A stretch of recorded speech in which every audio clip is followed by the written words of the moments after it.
following show contains adult content. It's not our intent to offend anyone, but we want to inform you that if you are a child under the age of 18 or get offended easily, this next show may not be for you. The content, opinions, and subject matter of these shows are solely the choice of your show hosts and their guests, and not those of the Entertainment Network or any affiliated stations. Any comments or inquiries should be directed to those show hosts. Thank you for listening.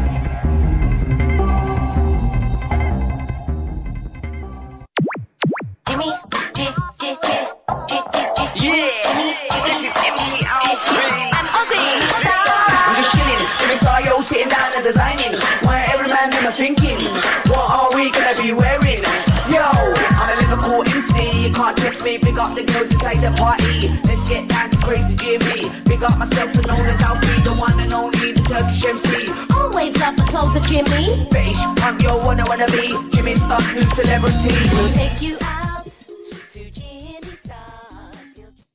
Hey ho, what's up everybody? Welcome to the Jimmy Star Show with Ron Russell, bringing you the good times in music, fashion, pop culture, and entertainment.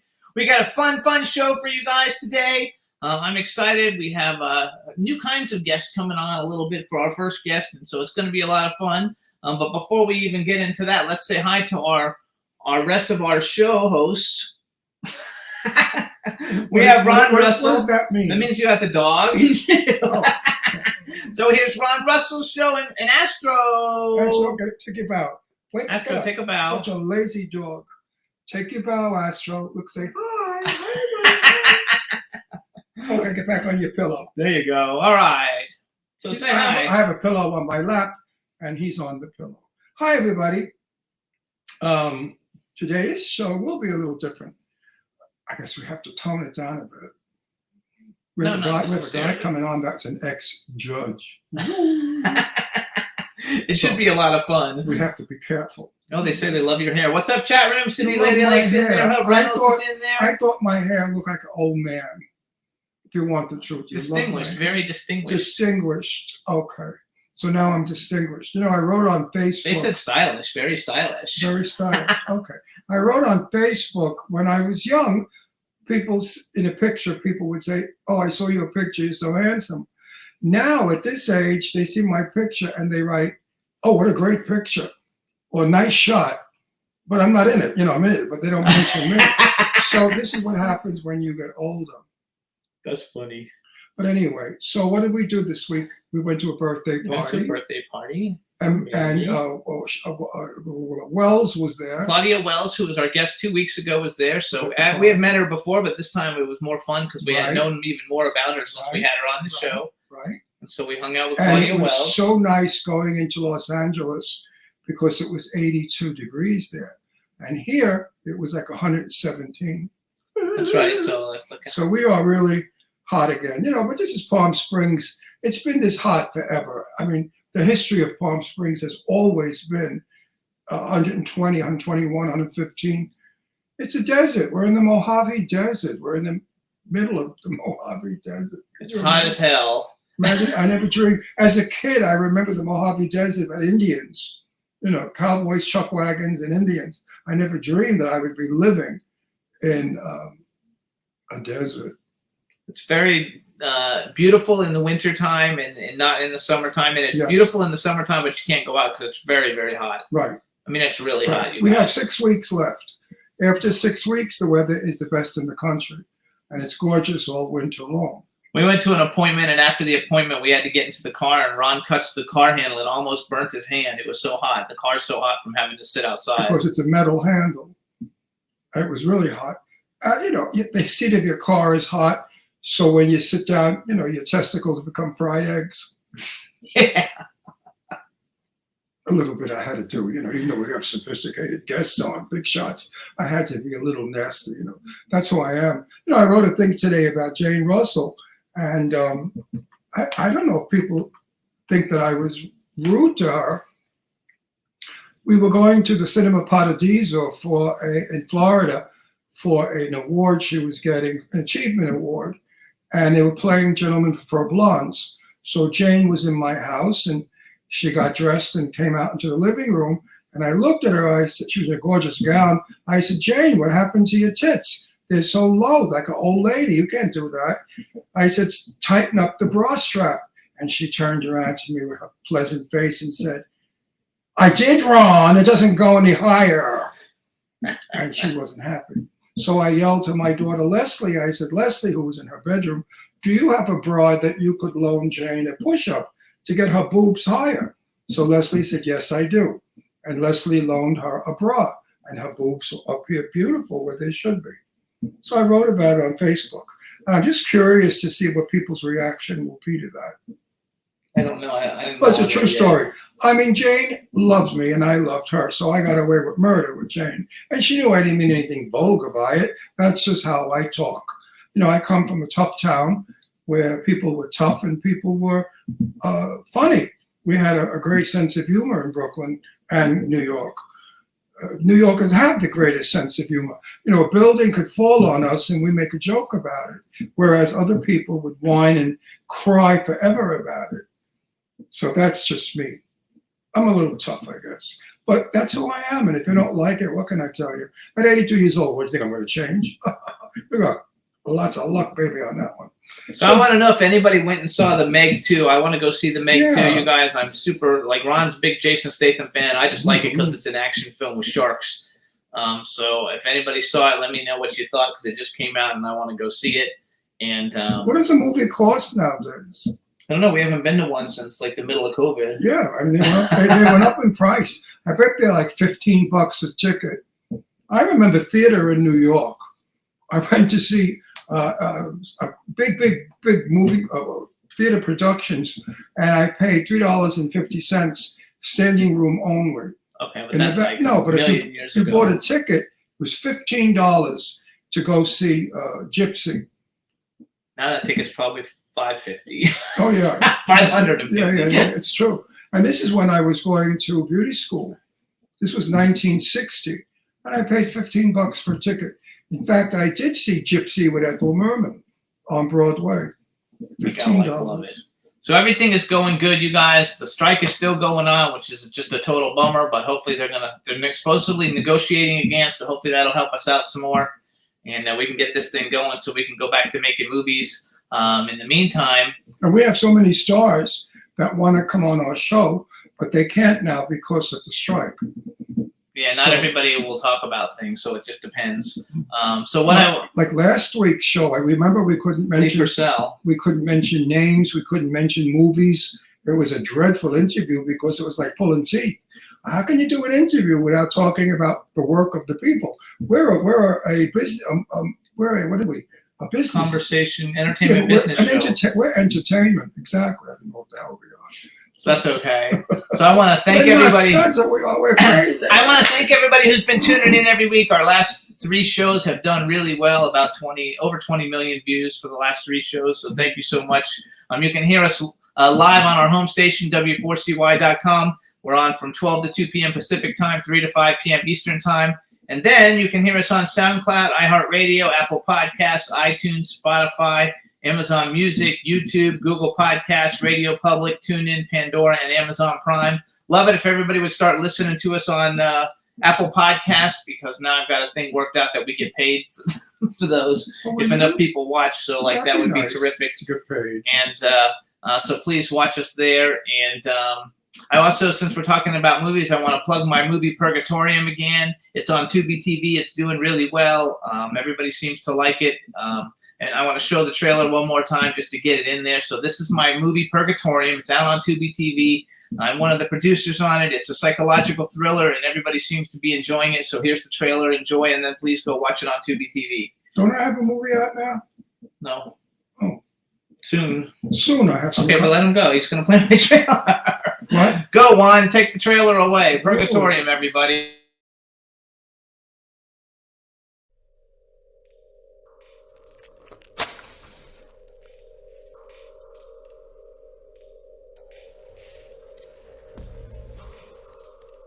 So what is this double? I'm stuck in here. Who put you up to this? No one did, sir.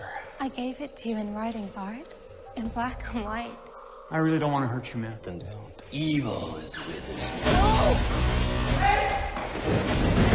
A wise man once said, life is like a stream. if you're doing and you're not doing. It does not stop. Stay up there!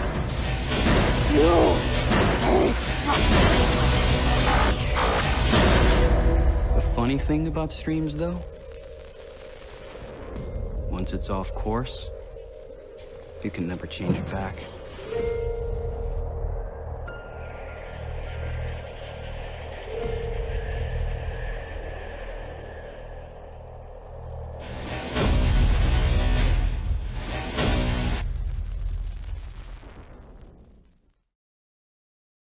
Yay! Good movie. So it's fun, you Everybody guys. should You're gonna watch it. enjoy it. Yeah, I think. Well, wait a minute. Can Enjoy we it. do that? Are we going against the strike? No, everybody's watched streaming still on TV. Okay, It's well- not a union production. It's not a union. No, it's not a union production. So you can like watch it. It doesn't matter. We have to watch stuff. I mean, we're gonna go see the Meg. It's in the theaters. Just those people can't promote it. But if we go to the theater to see Meg, we're actually supporting the bad guys. So we won't go to the theater to see it. We'll wait until it comes on television. Oh, I want to see it on a big I'm screen. not a picket, a line. What do they call them? Scabs. You're not a scab anyway, because you're not a part of the union now. Well, I'm not working, but that doesn't mean I'm not, involved with the union. Anyway, we're gonna go see the Meg because Deirdre wants to see it too. So my daughter wants to see it. That makes it okay. What am I, chopped liver? Everybody rules my life and tells me what's permissible and what's not.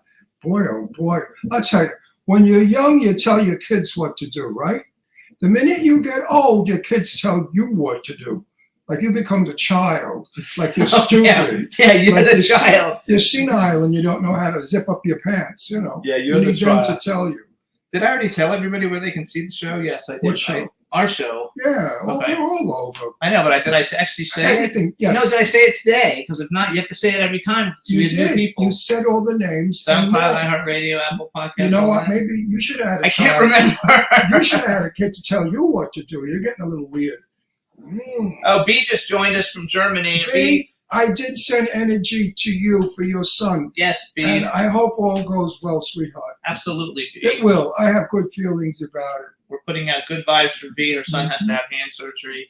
He's in Switzerland, I think, or Sweden. Switzerland. Yeah, they went to Switzerland Love you, B. for the special doctor Oh, thanks, Cindy. her son needs. They said we look handsome and dapper today. Oh, really? What do I look like shit other days? Let me tell you, I look handsome and dapper. I combed my hair, and I don't like my hair combed. I never did. So I just have- go like this. I have never combed my hair in my life. That's me. Okay, now I feel good. I've never combed my hair, even as a young kid. When I used to go to school, the teachers would say to me, comb your hair. And they tell me to put Vaseline. Imagine. Put Vaseline in your hair. What does that do? It slicks it down and doesn't move. Oh, but how do you get it out? I guess when you wash it, I never put it in. And I said to the teacher back even then, my day, I said, listen, I like my hair like this. I don't like my hair combed, okay? And they reported me, and my parents had to go up to the principal's office because I answered back the teacher. And my mother, being an actress, and my father, being a liberal, they both went after the principal and said, my son looks wonderful. He's got a very big head of hair, and when the wind gets in it, that's what it looks like. And they didn't, school hated my parents too. Anyway, I never combed my hair again. When I got married, on my wedding day, they said, aren't you going to comb your hair? And I went like this. I said, I did. I just did. I put my hands in my hair, folks, for those of you on radio. That's right. So, leave people alone. Let people do what they do and let people feel good about themselves. And if running around naked makes you feel good about yourself, then go and do it. And if your hair needs to be messy, and it's no big deal, what? It causes trouble? No. No, my hair's always messy. Yeah, I like messy hair. Combed hair looks like a wig. I wear like I'm glasses not a and Ken everything. doll, where they stamp out your hair. So anyway, we're gonna bring on our Oh, first by guest. the way, that movie, Bobby, do not go see it. It's a horrible movie, putting men down. How do you put men down? That's disgraceful. I love men. Anyway, we're gonna bring on our first guest. Let's see if we can hear him and get him in the visuals so we can see him. Go ahead and bring him in, Juan. Hey, Harvey. Hi, Jimmy. Hi, Ron. Harvey Brownstone. So you're a landsman of mine. What a treat to finally meet the both of you. And Ron, your hair is gorgeous. No, but I mean, I don't like it combed. I never did. It looks like a wig. It's so much hair that if you comb it, it looks like a wig. Anyway, enough. Hold on, about let me that. make an introduction. So All right, what- everybody. Now we want to welcome to the Jimmy Star Show with Ron Russell, former judge, author, speaker, and television host, Harvey Brownstone. Hello and welcome to the show. I'm excited to have you. We've never had a judge on before. Well, it's a thrill to be here. I'm a big fan of both of yours, and thank you for having me. Absolutely. thank So you. this is Ron, like you know, and this is Astro. Show him Astro. He's sleeping. Let him sleep. Okay, so he doesn't wake us up. Your house is gorgeous. Are you in Palm Springs? No, he's No, I'm in Toronto. That house looks like a Palm Springs house. That's because that's just a background. That's not his house, Oh, that's right? not your Is that house. really your house? That's really my house, and I did design it to be a Palm Springs type house. So, Ron, I love you. No, really. I tell the truth. Do you play the piano? If it No, looked my boyfriend does. Okay. if your house looked like a Ninth Avenue slum, I would not say anything. Actually, so we It's have absolutely gorgeous. My style. a bunch of people in the chat room. It's filling up. Please say hi to everybody in the chat room. Hi, everybody. So nice to have you here. Yes, it's going to So, be so fun. you let us know that you're gay by saying boyfriend, so that opens a door.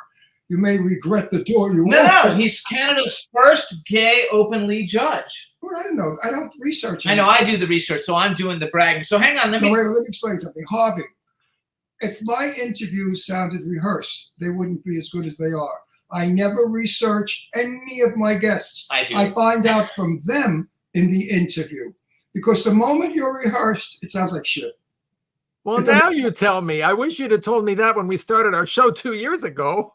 No, but well, that's a success of our show. It's the spontaneity of it. We don't know. I mean, we get reactions that are normal and natural. Hang on, I want to brag for you a little bit, Yes, Harvey. yes, So, yes. all right, you guys. So, first, you're Canada's first openly gay judge.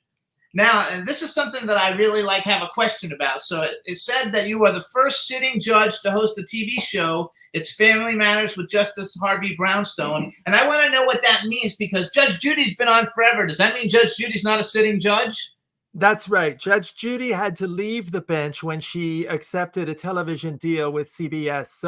But I was a sitting judge for the 2 years that we had our show on TV. And of course, because I was a sitting judge, I had to keep it I used to say it was like pablum, no flavor and no texture. That's cool, though. My first question to you is, what makes you think that you have the right to tell people that they're wrong and to send them to jail for a period of time? I mean, who the hell are you? You're not God. You're just a human being. And I often want to say that to these judges that I've met quite a few. We have friends. And I tell them the same thing. And they say, well, we go by the book, the law book. Is that true, or do you go by personal feelings? If I was before you and I said, listen, fucko, you think you're going to send me to jail, guess what? You're not. Would you dislike me and give me a longer term, a longer sentence? I don't think anybody could dislike you, Ron. But to answer your question, I think you've raised a really great point about what it's like to be a judge. And one of the reasons I wanted to get myself appointed was because that's how I felt as a lawyer. So bravo to you for picking up on what is essentially the conflict, the inner conflict that a good judge should have, because we're not better than anybody else. And we don't have the right to judge other people, but we do assess other people's behavior. And if someone behaves in a way that does break the law, I think society expects somebody to be in a position to hold them accountable. And that's what I tried to do. I didn't judge people. I just tried to assess the behavior and apply. I wasn't really throwing the book at them. I was trying to be a problem solver. That's how I approached the job. Well, if I were a judge and I had a pedophile in front of me, I'd send him to life term for 5 times. But if the guy is tall, gorgeous, and stunning, I let him go. Yeah, right. I just say, goodbye, you're off. Goodbye, you're free. Actually, hold on. We should tell everybody though too. So you also are the first sitting judge to write a best-selling book, Tug of War, and it's a judge's verdict on separation, custody, and the bitter realities of family court. So you're a family court judge. We should tell everybody, which is different. Well, I was a family court judge for 19 years, and then I switched over to criminal court. Wow. And I tell you why I did that. My own relationship with my partner of 26 years broke up when I found out he was cheating on me. And from that day on, I couldn't bear being in family court dealing with everybody else's breakup when I was had to deal with my own. Okay. So I switched over to criminal court, and I did that. In total, I was a judge for 26 years, and then I finally came to my senses for all of the reasons Ron has mentioned, and I became a talk show host. It's kind of weird, eh? Wait a minute. Yes. Listen to me. If I were you, with your power as a judge, I would frame the ex-boyfriend, have him sent to you before you in the courtroom, and then sentence him to life. But the only problem is, if you sentence him to life in jail, you'd be doing him a favor, because he might be everybody's bottom in the jail and just love every moment of it. So you have to give him the chair and kill him. Well, let me tell you, if they could get it up, it's theirs. So actually, say hi to B. Claudia. She's in the chat I room love in you, Germany. Harvey. She says I your book. really do. I love you. Hang on. You're a good guy. Say hi to B. Claudia. She's in Germany. She says your book is awesome. And tell us a little bit about the book real quick, since we're on it, just so we can see. It says you went on an 18-month 80-city tour. That's a big deal. That's not like a little book. Repeat that. He wrote a book. It became a bestseller, and he went on an 18-month 80-city tour promoting it. You have to speak clearly, because the 80-city tour didn't come out right. What did you say? It came out like an idiot sewer. Oh. He's an idiot sewer. So tell us a little bit about the book so we can promote it for Just you like a little Jimmy bit. when he says Horror. it's a horror show. You know what he says? We had a woman on one day. He said, so you're a horror show. And she said, what? He thought he called her a whore. No, horror. How do you say horror? But you know, I totally get that, Ron, because one day in court, I said to some nice guy that had done something bad, I said, you know, your heart is in the right place. And he thought I said your heart on is in the right place. Well, that's because he was having a fantasy about you. Oh, I'm getting a little warm. No, but that's why he thought that. In other words, think about it. Think about it. Well, you know, it's that's just so funny. As far as the book goes, I was just very frustrated as a family court judge that by the time people came into court and appeared in front of me, they had already geared themselves up for World War III, you know, with their ex and fighting over their kids.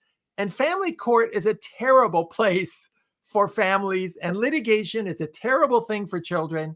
And I always felt that family court should be the last resort, that parents who break up should be responsible enough to put aside all their hatred and their animosity and their bitterness and work out what's best for their children.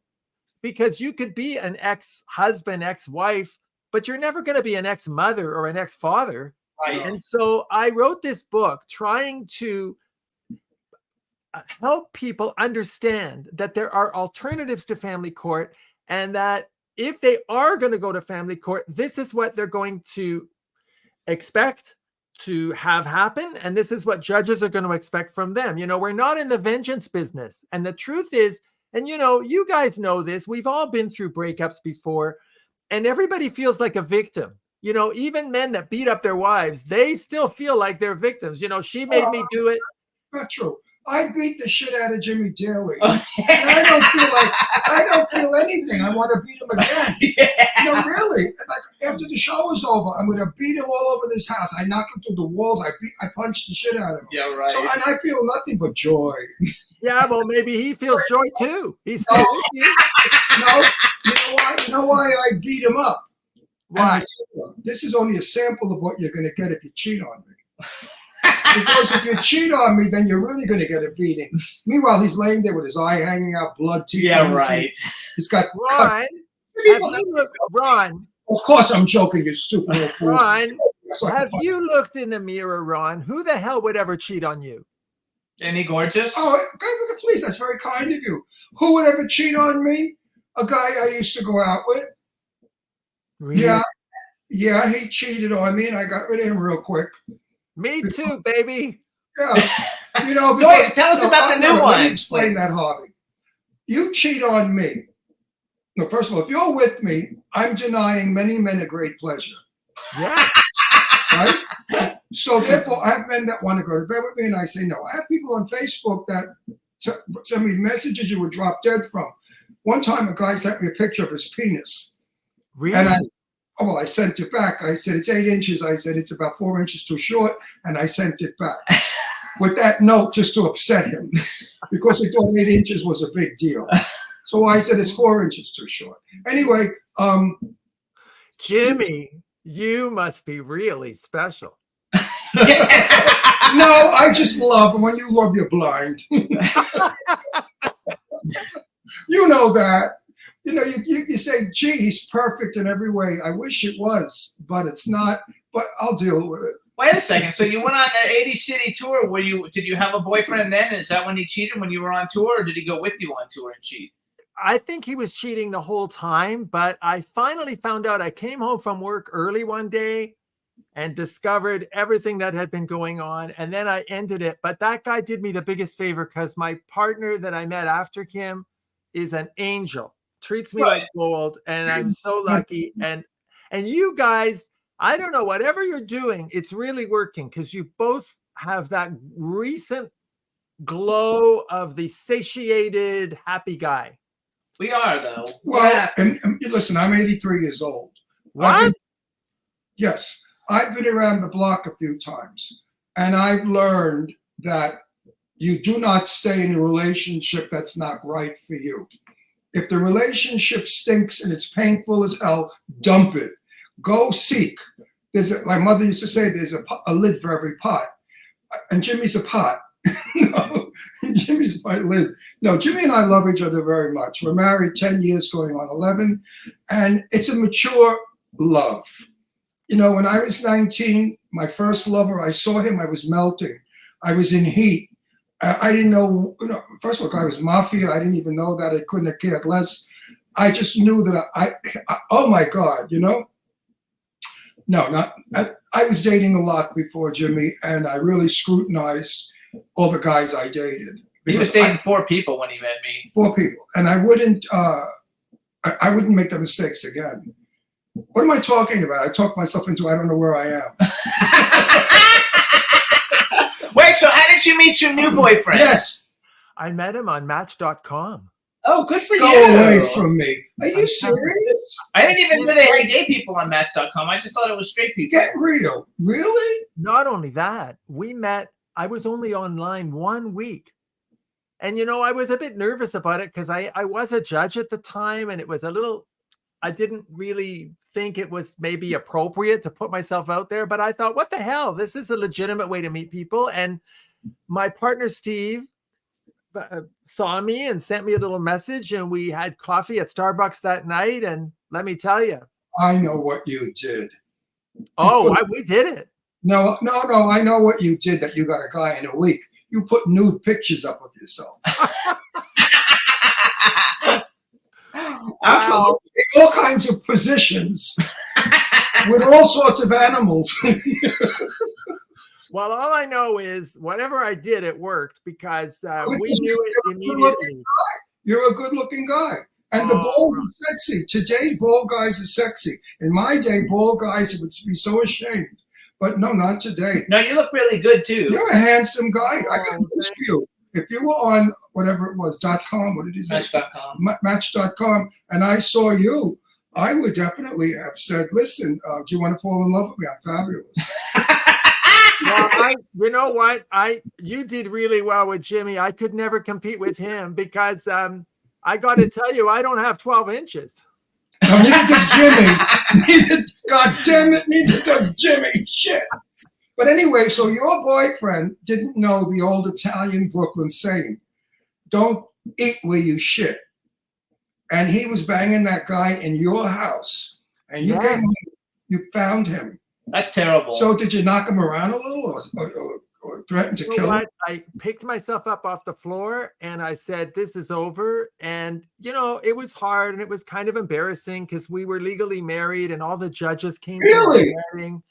And I thought, I was the gay judge, right? So when same-sex marriage came to Canada, and it did come to Canada before the US, I was the one that was doing all those weddings. I officiated at thousands of weddings for American couples that came to Canada, and I was kind of the face and the voice of Like same-sex a marriage. poster child of same-sex marriage.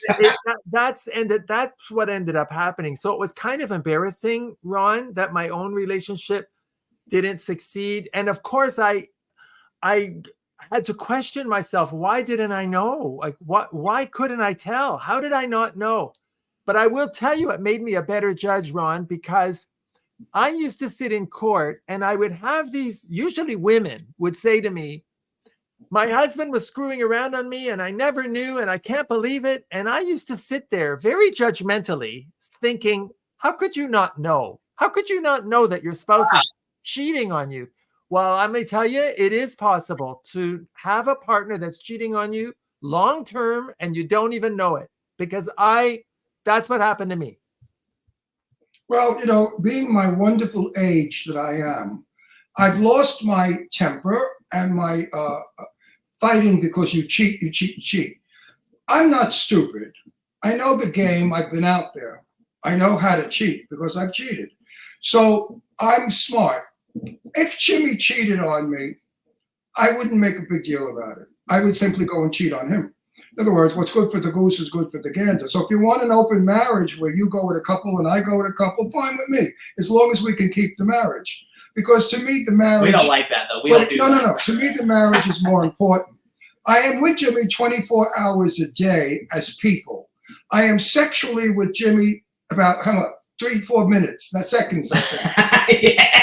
And then it's over. So am I going to throw away my marriage for 6 seconds of sex? No. You learn as you get older that gay people all cheat, I believe, at one point or another in their life, because men are hunters.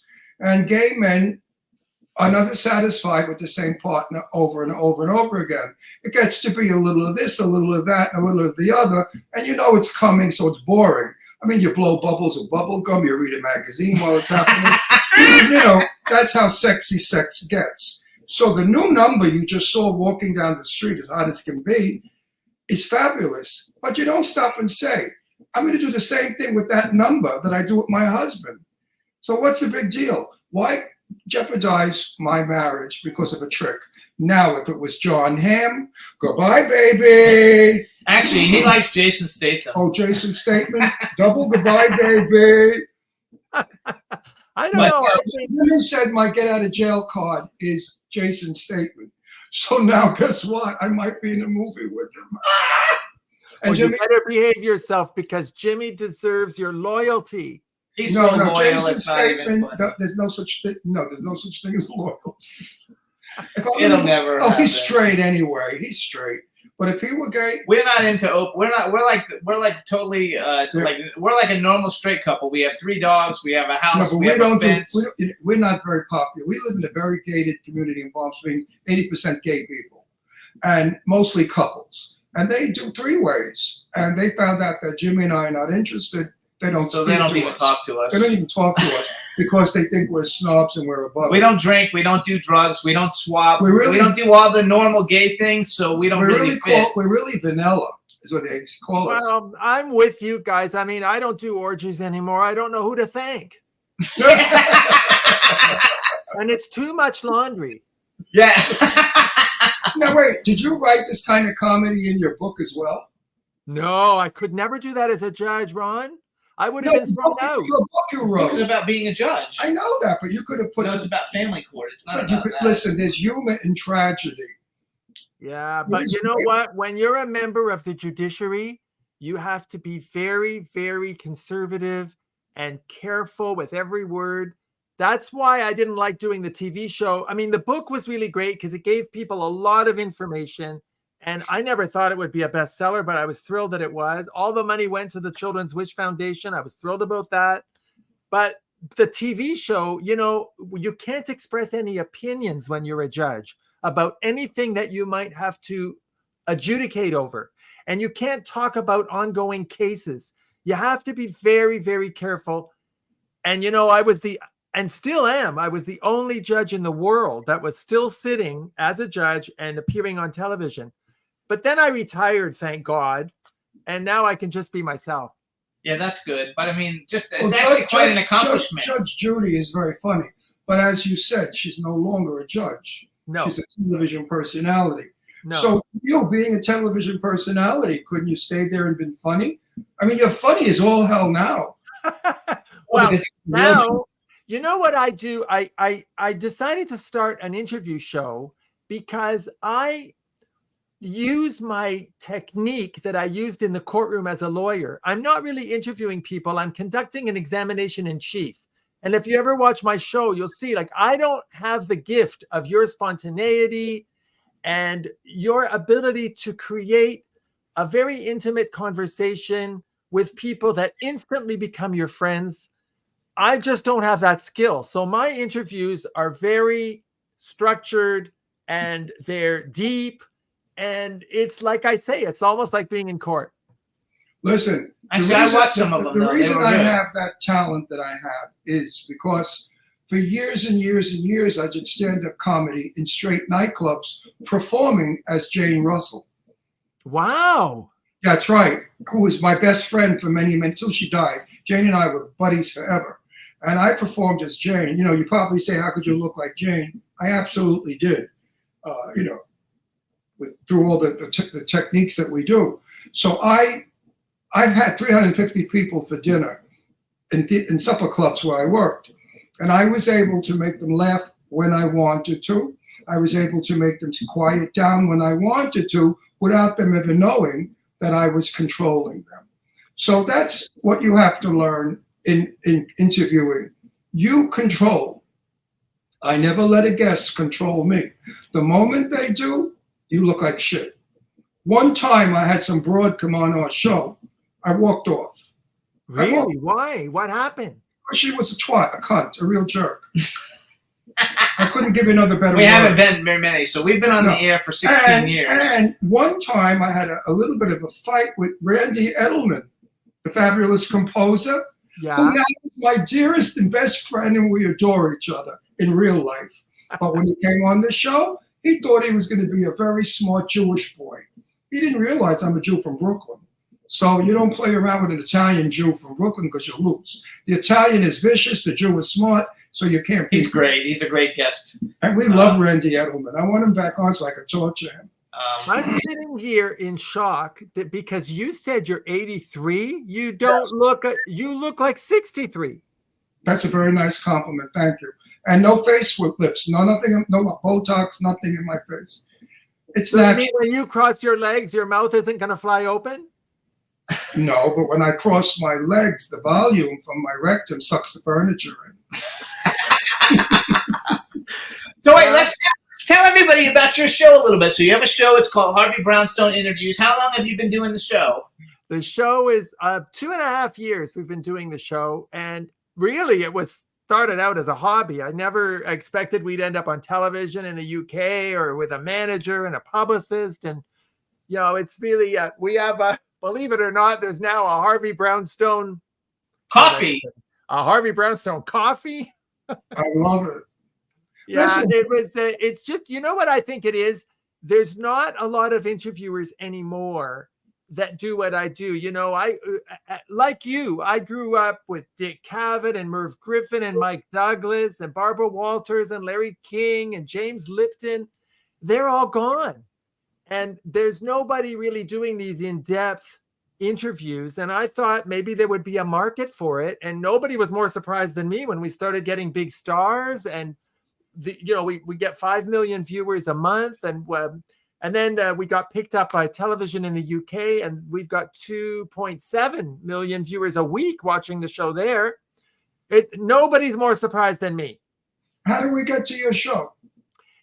Well, we have a YouTube channel. Harvey Brownstone Interviews is the YouTube channel, or there's the website, harveybrownstoneInterviews.com. And of course, in the UK, we're on XPTV1, the XPTV1 network. We're on every Wednesday and Friday. Good. You know, I can't wait to get you guys on my show. Is the Wednesday show the same then? Like you on Friday, so it airs twice. Yeah, the show airs twice a week. 14. Do you think that the UK audience is ready for the Jimmy Star and Ron Russell and Harvey Brownstone combo? Oh, they absolutely are. Like, we have a huge following. Wait a minute. Wait a minute. Let me ask I the question. But I have to tell a story that doesn't. No, wait. I have stop. almost 500,000 followers in the UK. So yeah, our show's popular. Jimmy, don't take him on. He's going to beat you up later. No, this is a true story. I met Jimmy. I had a television show. I interviewed the legends of Hollywood, from Lauren Bacall down all the way to, I don't know who the hell, everybody. Tippi Hedren, all the biggest stars of old Jane Russell? Jane Russell. all of the old stars of Hollywood. Wow. Now I meet Jimmy, and Jimmy said, come on my radio show. It was just radio. I said, I don't do radio. I don't know how to do radio because I don't see people. I don't know when they stop talking. So I was overrunning everybody. Now, Jimmy said to me, Ron, I don't think you're going to work out too well because you're a little too wild, a little too risque, a little too vulgar, and he went on with a list like I was a Dracula. Well, as time went on and years passed, we just did 1 billion 100 million. 100 million billion 1.1 billion downloads. And I said to Jimmy all the time, see, people like it. People like the honesty. They like the fact that I tell everybody, pretend we're in Brooklyn, in my kitchen, having Entenmann's coffee cake and coffee, and we're bullshitting. Because Muzzle Club on all your success. Well, no, because this is what we do in Brooklyn. It took us a lot longer though, because if you got 2.5 million people in the UK or whatever, 2.5 million people a week, I mean, it took us years to get there. So kudos to you. Yeah, you. That was the TV network that did that. I don't even know how that happened. But I was thrilled to get a following on YouTube because, you know, we don't have an advertising budget. I'm not known in show business, and I can't even believe that we're getting stars to come on my show. I mean, Ron, I can understand you interviewing legendary stars because you're a celebrity yourself. No, I knew them mostly. Kay Ballard was my dear friend, okay? Oh, I loved her. Tippi Hedren is a buddy of mine. These people I knew socially. I hung out with them. Rock Hudson, Tab Hunter, all these people I knew growing up. So it was easy for me to interview them because I knew them. I've been at parties with them. I felt like, hey, look, come on. But if I didn't know any of these stars, I think it would have been difficult to handle them. Wait, I want to brag for you though, because first of all, we have shared on your show in the last 2 years. We have many crossover artists and people that we've interviewed. And so, you did Stephanie Powers. Hang on, wait, let me just go through it. I met her at Shelley Winter's birthday party. All right, so you guys, first of all, Harvey's show is called Harvey Brownstone Interviews. He does celebrities, authors, and prominent individuals. I love that how you added that prominent individuals thing. That was really cool. So here's some of the people that he's had, you guys, and if we've had them on our show, I'm going to tell you that we've also had them. Robert Wagner, Air Supply, we had Air Supply. Diane Ladd, Louis Gossett Jr., Stephanie Powers, Sharon Gless, Tony Orlando we had on the show, Tommy James we had on the show, Loretta Swit, Lonnie Anderson, Debbie Boone, John Edwards, Tony Tennille, Bob Gunton we had on the show, Kiki Epson we had on the show, Melissa Manchester, Butch Patrick, Linda Eder, I love Linda Eder, Wilson Cruz, Curtis Stigers, Michael Learned, we just met her at a party last year, Rich Little, Joan Van Ark we know, but she hasn't been on the show, Mamie Van Doren's coming on the show, Adrienne Barbeau. Van Doren's coming on the show? Yes. Adrienne Barbeau has been on the show. Paul Williams told me he'll come on the show. And Leslie Ann Warren, who I want to get on the show. So you had a great one. Let me tell you my Mamie Van Doren story. I know Mamie well. We were at a theater, and it was break time at the theater, and we all went out in the lobby and sat on the steps. And I'm sitting there with Mamie Van Doren, and her skirt is all the way up to her wazoo. And I said, you know, Mamie, I know how old you are. I said, you got some pair of gams for your age. You don't have one vein, one wrinkle, nothing. I said, what'd you have, a stocking job done? That's where they cut you in the groin and pull your legs up. She didn't answer. Now she went like that, and I saw scars here. So I know she had that woman has had every inch of her body tightened, even her wazoo. She looks fabulous. Fabulous isn't the word. She's Dutch, and she's the sweetest gal. And Mamie and I had a ball together. We really had. She has a book coming out, so she's risque like I am. She says she'll come on when the book comes Yeah, out. she's very risque. She's very. Mr. Blackwell, who was my dearest friend in the world, Richard told me a story.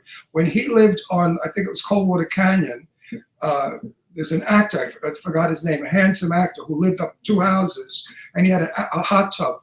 And maybe he was screwing Mamie Van Doren in the hot tub, and she was moaning and screaming. He said you could hear the screams all the way down, I think it was Laurel Canyon, maybe. So Mamie Van Doren got around. She banged probably everybody in Hollywood. She outbanged Marilyn Monroe. Marilyn Monroe did the women as well as the men. Marilyn banged everybody.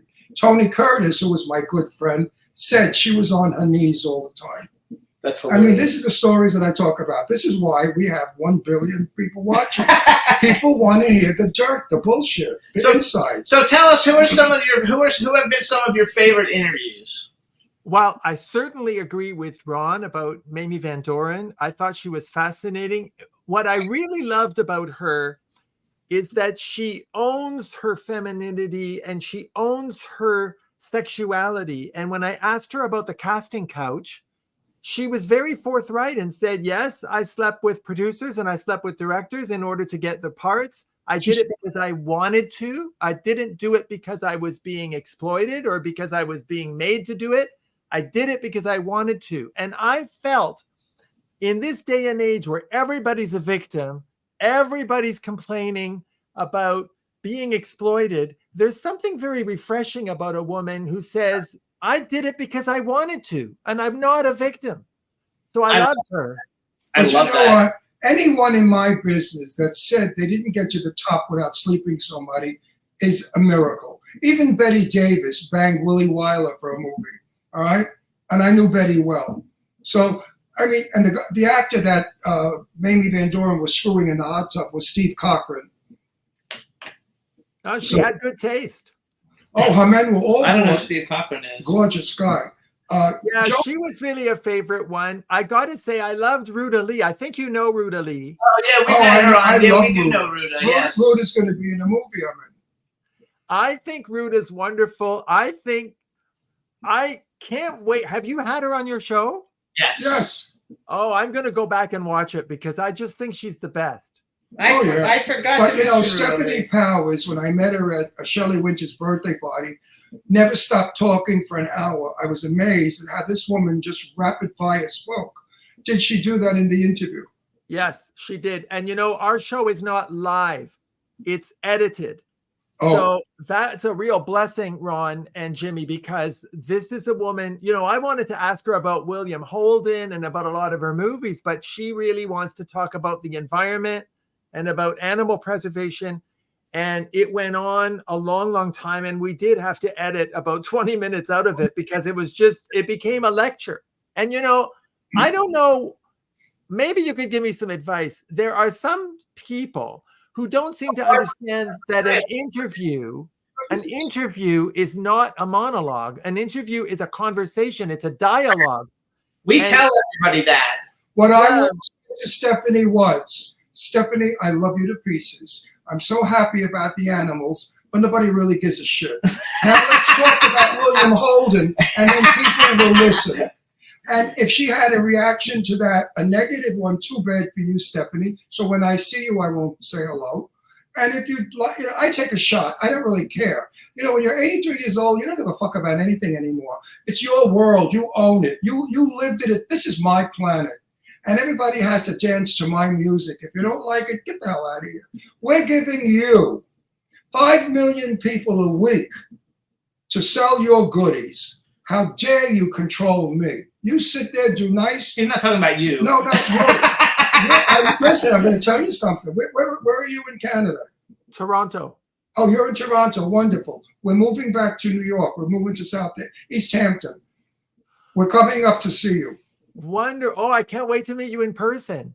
Yes, we're coming. Actually, I love Toronto. I used to go to the gay bars. I have a movie we're shooting in Toronto next year, Yeah. and I have another one. I have at least one movie that's being shot in Toronto next year, But too. anyway, going back to controlling your guests, you think it's rude to do that. No, it is not rude. It's rude of them to control you and monopolize your show with the subject that they're dear to. They are Hollywood. They're not there to talk about Trump or Biden or their mother-in-law or their sister's ass. They're there to talk about Hollywood, movie stars, name-dropping, storytelling. That's what people want. Yeah. So Yeah. that's what you should do. And you've got some. It's up. I have to actually say, because so you have had some people that he won't know who they are, but for me, they're like really big. Linda Eder, Curtis Stigers. I love Curtis Stigers to death. Joan Van Ark, we actually know her, but we've never had her on the show. And Leslie Ann Warren, that would be another one. But you've had some really, for such a short amount of time and not doing it very long, your guest list is very impressive. Now, do you have somebody out soliciting, or are they contacting you? I do most of it myself, but I do now have a manager, and she does a lot of it. For example, she got us Sir Tim Rice. You know, I really wanted to get Tim Rice and Andrew Lloyd Webber on, and I didn't have any way of reaching these people, but she did. And, you know, we've got Elaine Page coming on, and we've got, you know, some of these people are so far beyond any possible connection I could have. So I do have a manager that helps me, you know, but like Linda Evans was wonderful. Joan Van Ark, if you get her on the show, she'll be terrific. She was supposed to come on a couple of times, but we never got to. We never did. Ron, can I ask you a question as an experienced interviewer? I found that the bigger they were, like the more famous they are and the more talented they are, the nicer they are. Did you find that? I say that all the time.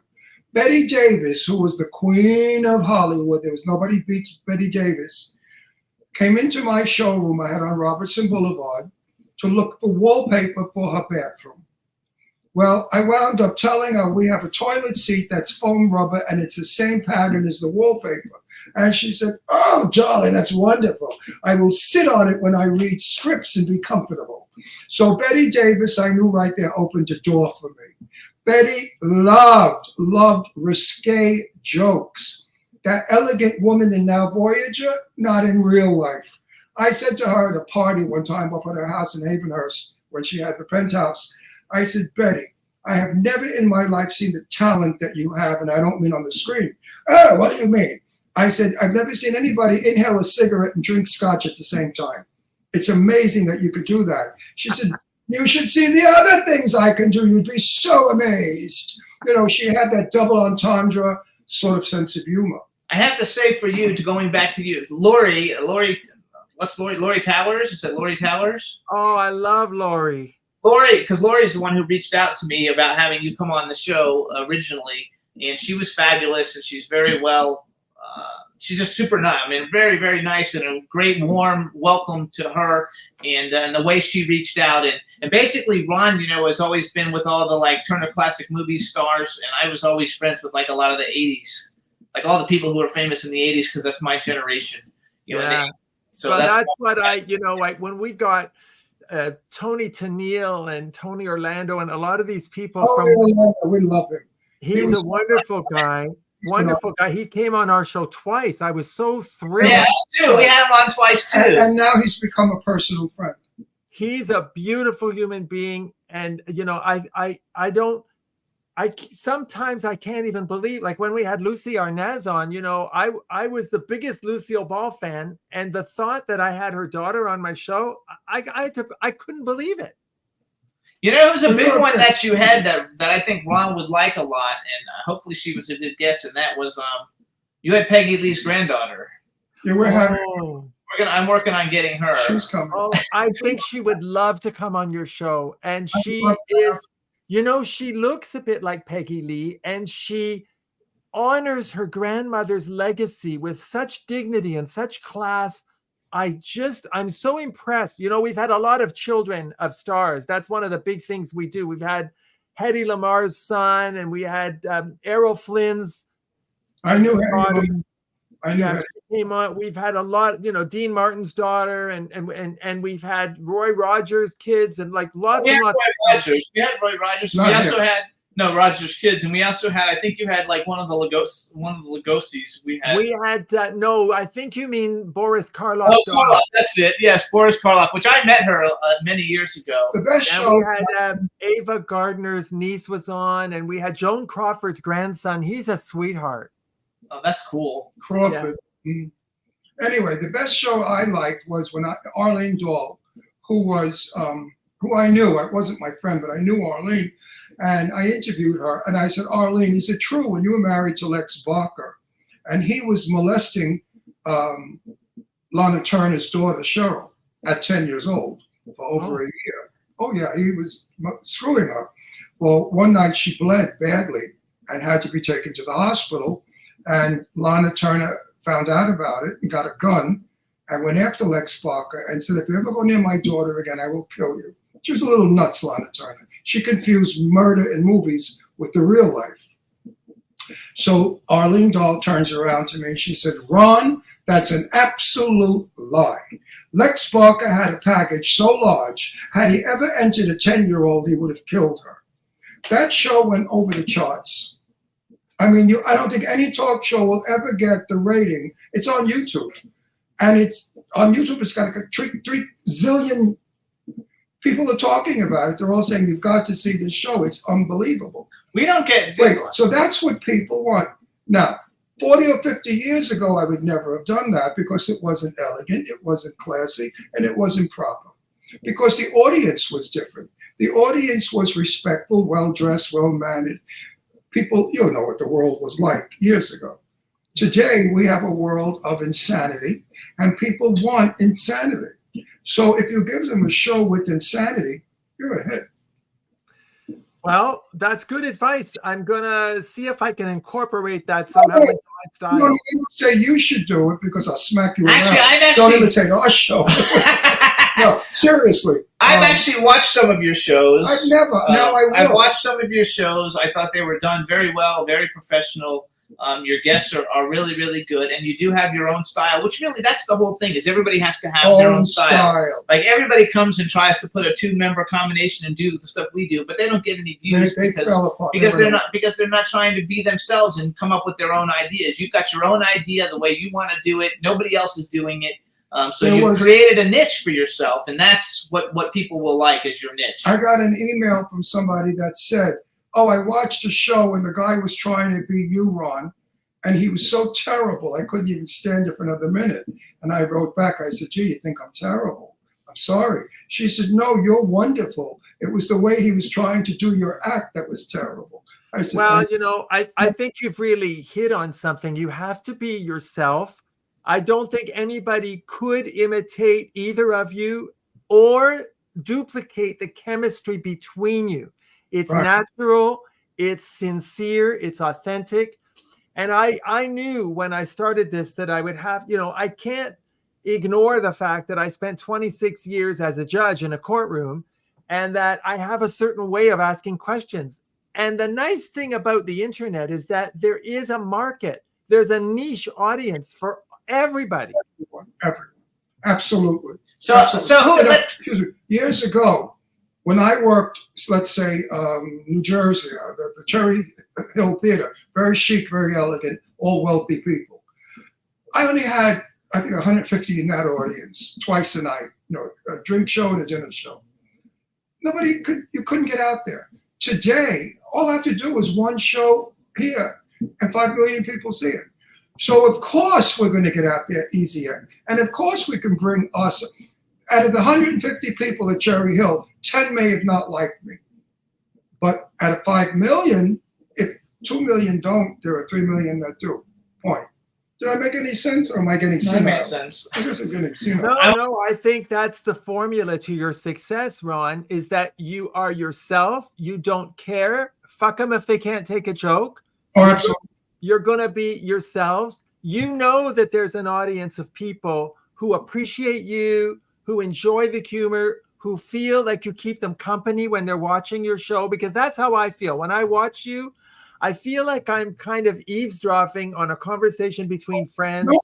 That's what it's supposed to be, though. A conversation between friends. You're in my kitchen in Brooklyn having Entenmann's cake with coffee. That's what I do. Another thing, as a child growing up in Brooklyn, if you were a liar, oh, you got beaten up by the other kids. Liar, liar, set your house on fire, you're no good. Boom, boom, boom. You couldn't lie from Brooklyn.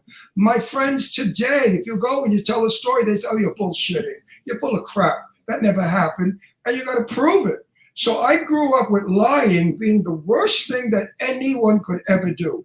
And I promise you, and I'm not saying it because I lie, it's cover up. I don't lie because it's stupid to lie. You get caught in it, it's embarrassing, and it's not necessary. Tell people what you feel in your heart. Tell the truth. Tell a story as it is, the truth. And people know the difference between bullshit and real.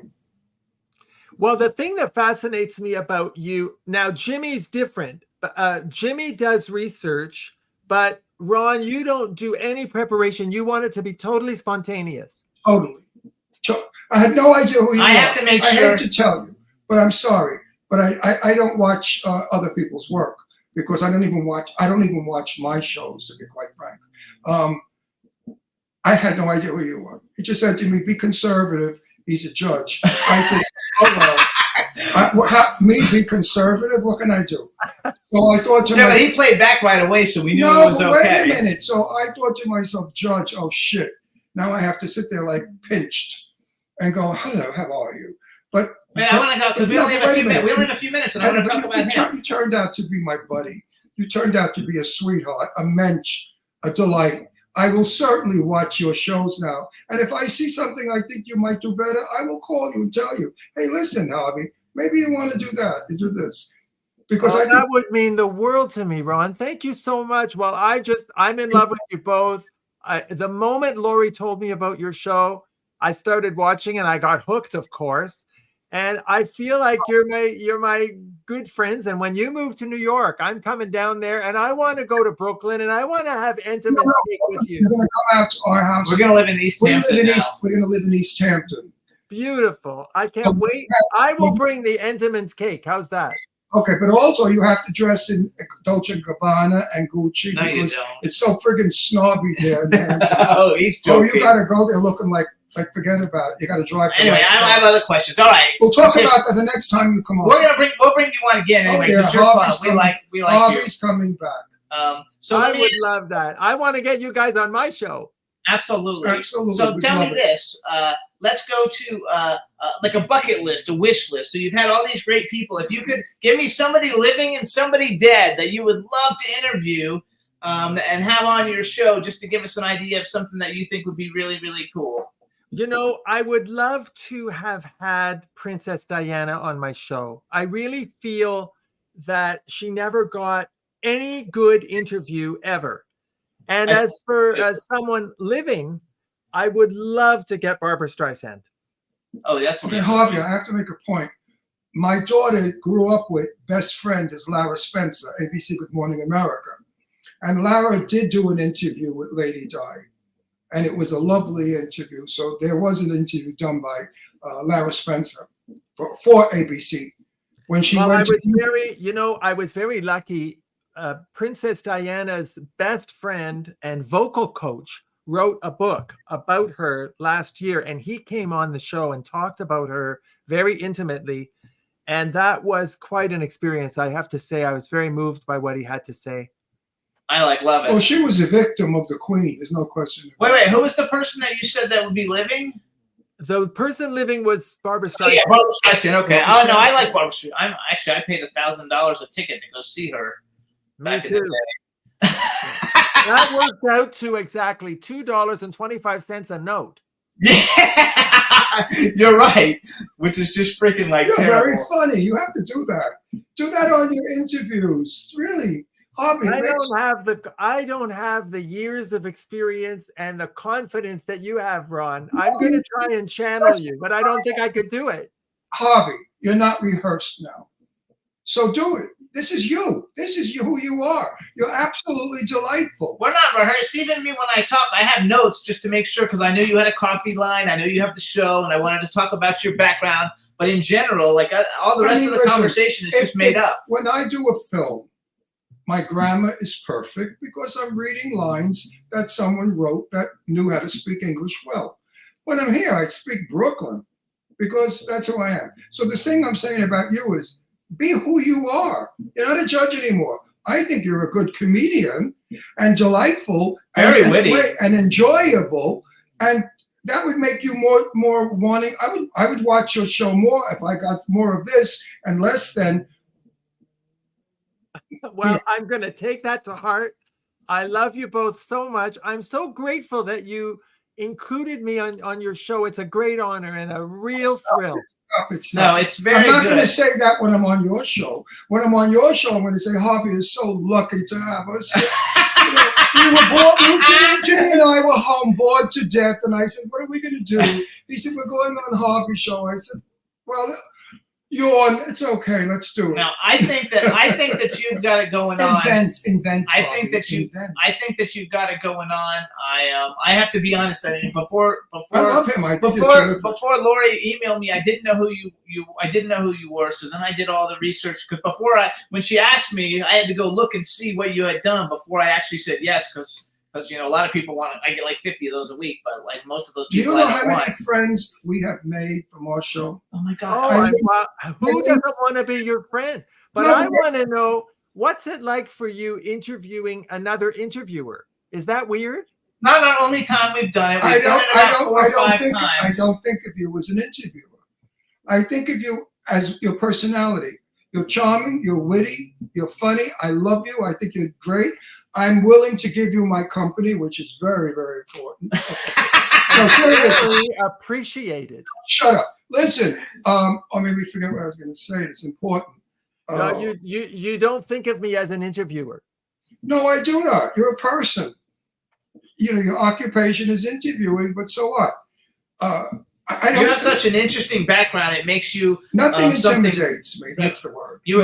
But bringing you on makes something very different because out of all the interviewers, nobody has your background. You're the first interviewer I've ever seen, and I pay attention. I've got a huge following in social media. You're actually doing something that no one else has done, which makes you unique, all to yourself, and I love that. I like people who are unique. I have to say this. We made a very dear friend who I love a lot, and his name is Julian Schlossberg. You know who Julian Schlossberg is? And he's now become my best friend. And I want to tell everybody out there, I finally read the book entirely. And his book is beyond fabulous. It's funny. It's interesting. He drops names. It's a book that you have to get, folks. And the title of the book is, Jesus, I forgot.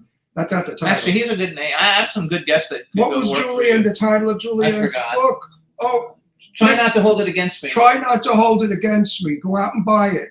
It is absolutely going back to 1940, when Julian was born and how he raised. He's friends with, as a matter of fact, he's best friends with Barbra Streisand, so that might give you an in to get to Barbra Streisand. Right. Listen, we'll tell Julian about you and for him to go on your show. He's a wonderful guest and a wonderful guy, and we love him a lot. So you guys, listen, if you want to find Harvey's shows, you can go on YouTube. It's Harvey Brownstone Interviews. The website is harveybrownstoneInterviews.com. His Instagram is at Harvey Brownstone Interviews, right? Yeah, at Harvey Brownstone Interviews. You can see links to all the shows he's done.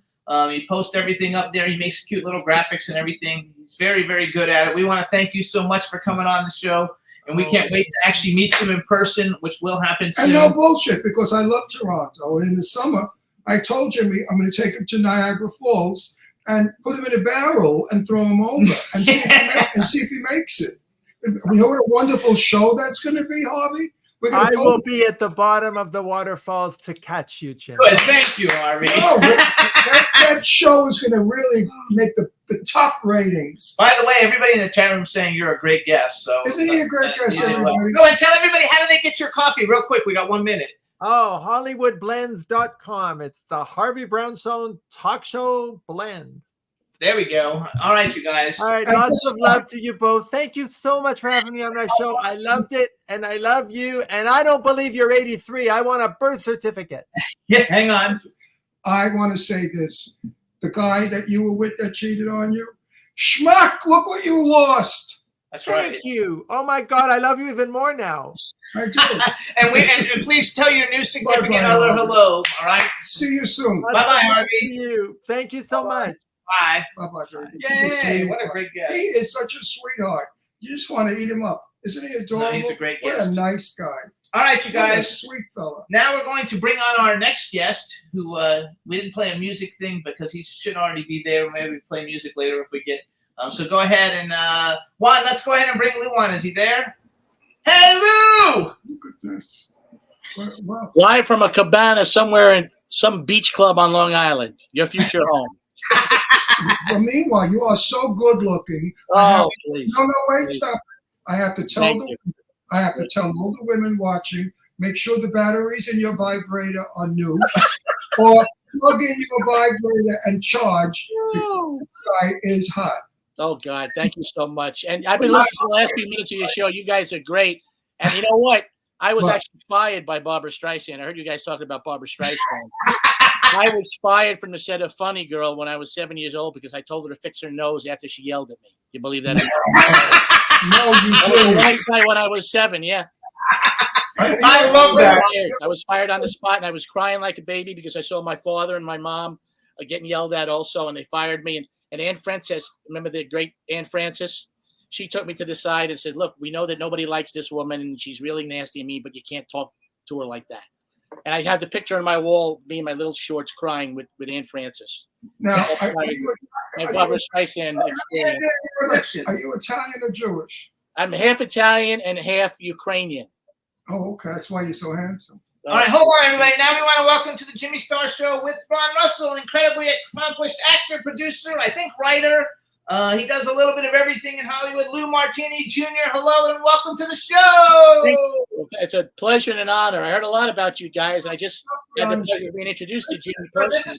this is my co-host Ron Russell. Say Lou, hi. Where are you on Long Island? The Sands. It's Atlantic Beach. Are we in Atlantic Beach? It's a old-time resort. I feel like the Flamingo Kid here. It's one of those old-time beach. So you're in the five towns. Yeah, I guess so. Yeah. 'Cause I'm- He's on I did vacation. not want to reschedule with you guys because you're the hottest thing going. I says I don't want to reschedule. Take a chance of not getting on. I'm from Long Island also. Originally Brooklyn, then Long Island. Yeah, I'm in Brooklyn now. I'm in Bay Ridge now. Still a good neighborhood. Oh, Bay Ridge. Yeah. Oh. Yeah. Da-da-da-da-da-da-da-da-da-da. Well, there's no such thing. There's no such thing as I that. know, we know. There's no, That's what I such, say. there's no such thing. I say that to all my mafia friends. There's no such thing as the mafia. Actually, he's friends with all of them because he knows. I'm sure he knows all the people that we've had on the show. Oh, but I can't mention names because Yeah, don't drop those names. if you're familiar with Mill Basin, and okay, and my Yeah. cousin Bertha Sanzo, Louis Sanzo, they're dead, so I could talk about them. Yeah. He was a big mafia guy, Louis Sanzo. Anyway, actually, did you know Gianni Russo? I still know Gianni Russo. Oh, yes. we had him on the show not too long ago, and we've had a whole bunch of cool people that have been. That show must have been a 6-hour show, though, right? With Gianni. Yeah, it was. I put him on for 8 hours or whatever with his story. Actually, because we only have the same amount of time for everybody, so we had to cut to the chase and get to what we wanted to talk. Really, okay. All right, you guys. So wait a minute. So you're not a fan of Barbara Streisand's? Talent-wise, fantastic. Human being-wise, not so much. I heard that from a lot of people. I've been doing it a long time, and I know people that know her well and have worked with her and stuff, and just, it is what it is, No, I've heard stories about her that are. But talent-wise, you can't touch her. We all know that. It's true. But Barbara has said herself, I'm only getting even with the people who were mean to me when I was trying to become famous. Yeah, I could see that. I could absolutely see that. Sean Penn says the same thing, exactly. She's mean to a lot of people because of that reason. So one thing I'm going to tell you is you need to post more on your Instagram, and you guys can follow Lou on his Instagram. It's Lou Martini Jr. And there you go. IG is Lou Martini Jr. So you started out as a child actor because I know you were a child actor. You were like one of the kids in The Godfather, like at the wedding or something. So you've been doing this a long time then. Yeah, my dad, my dad's side of the family, my dad and my uncles, they were all singers and entertainers and actors. And my dad actually was hired to play Luca Brasi in The Godfather. Shot one day, got sick, had a stroke, and passed away, and was replaced by Tony Montana in the film. And I'm actually the only actor to have principal work, what they call principal work, lines in Godfather 1 and The Sopranos. I did a scene where James Caan was taking the bridesmaid up the stairs to go do the fooling around thing. And 2 kids, we run by him being kids, and we run around the wedding cake in the kitchen. The first kid is me. That's a little bit of movie trivia. There you go. I did on The Sopranos in 2006. Brooklyn accent. What Brooklyn accent, huh? You're making fun of me. What are you breaking my chops here? Hey, I don't make them. Everybody makes. you got an accent. I ain't got no accent. See, they all make fun of me. They all say, "Oh my God, where are you from?" I said, "Brooklyn." They say, "Oh, we thought so. You speak like Brooklyn." I said, "Good." No, your accent is very slight now. How long have you been in Palm Springs? A long time, right? 5 years. Listen. Oh, you just. Oh, I thought you were out there a long time. No. I forget about it. Don't start with me because you Forget start. about it. Hey, oh. Hey, yo, what? Come on. You start with me. You're in big trouble because I don't give a shit. Start with the wrong guy. I don't care about nothing, you know. Yo. So I have a very heavy Brooklyn accent, but I have toned it down a little. I love your shirt. I like. Was that a leopard kind of print thing? Yes. When I'm in movies, they say, "Speak a little clearer, like lose your accent." I said, then I sound like a fag. I do. If I speak proper English, I sound like a big fucking fag. There's no question about it. Watch. So nice to meet you, Lou. I'm so happy you're on our show, like a big queen. You're right. I just got a hard on. You're right. Yeah. I just got a hard on. See that Brooklyn humor? God bless you. I love it. So you guys started out in the business when I took it seriously after college. The first thing I did was take the speech classes, and everybody's like, "You're too New York, you're too New York." And I really tried to be not New York for about 5 years, and I didn't get a job. I said, "You know what? I'm going to be me, and the rest is history. I'm doing okay in the business just by being me." You know. So. Me too. I always play a cop. I play a cop, a priest, always a wise guy. I'm always a wise guy in the movie, all the time. Yeah. So hey, let me brag a little bit for Lou. There's a place for us. Yeah. So you know what? There ain't too many people that have our accents anymore. Right. True. Actually, you play mob guy in a lot of things, though. You're like mob guy a lot. Well, lately now, the last, and I thank this is my wife's fault, but the best advice she ever gave me was about 5 years ago, I stopped dyeing my hair, and I let my hair go gray, and I grew the beard. Not stop working playing lawyers and politicians. Now put me in a whole completely different. No, I agree. Yeah. I did that about 5 years. I was actually working on Miss Maisel, the great show on Amazon. We love that and show. they cut my hair. I was doing a guest spot, and they cut my hair short, and the gray was coming in. And the hairdresser, who I know for many, many years, says, "Lou, you have a really nice head of gray hair in there. Why don't you think about letting that go?" And I went home that night. I told my wife, she said, "I've been telling you that for 5 years. You look like one of those OTB guys with the orange hair. Stop dyeing your hair." And I booked literally out of the gate 2 weeks later. I let it all grow in. 7 jobs in a row, including the recurring role I have on Law and Order SVU now that I'm blessed with, you know. And it's put me in a whole different, I guess, realm of work. Again, before it was always cops, mobsters, you know, janitors that beat their wives and that kind of stuff. But we moved up on the chain a little bit, lawyers and politicians. Yes, lawyers and politicians. So wait, I'm going to brag a little for you. All right, so here's some of the TV shows you guys could have seen. Lou Wan, Bull, FBI, Most Wanted, Blue Bloods, Hunters for Life, The Marvelous Miss Maisel, Orange is the New Black, Vinyl, Sneaky Pete, The Deuce, Nurse Jackie, Girls, The Americans, White Collar. I know there's a bunch more. As the World Turns, that was my mom's favorite soap opera. Yeah, Sopranos, guys. He was on a bunch of episodes of The Sopranos. Also, he's on all the Law and Orders. Law and Order SVU, Law and Order Organized Crime. He was on Aquafina is Nora from Queens, and Just Like That, which we can't even watch anymore. Manifest.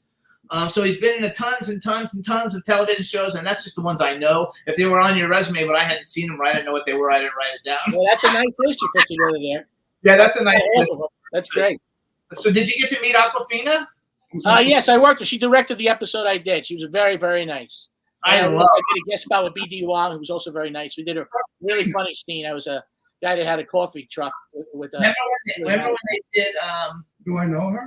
We've never met her, but Ocean's 11, they did the one with all the women with Sandra Bullock and everybody. She was one of those women. Okay. She's hilarious. I think Aquafina's very talented girl. Very talented girl. Very talented. So amazing. And then I worked with Sophia Loren. Wow. I dream about Sophia Loren. And then we also So did everybody on the set. during the pandemic, we watch a lot of Tubi. And like 2 weeks ago, and I didn't know you were in this. I didn't recognize you in it. But we watched this movie called, what was it called? What the fuck was it called? It was called Secret Promise. It's an older movie with Ione Skye and Talia Shire and stuff. Oh, I played the priest with a head cold.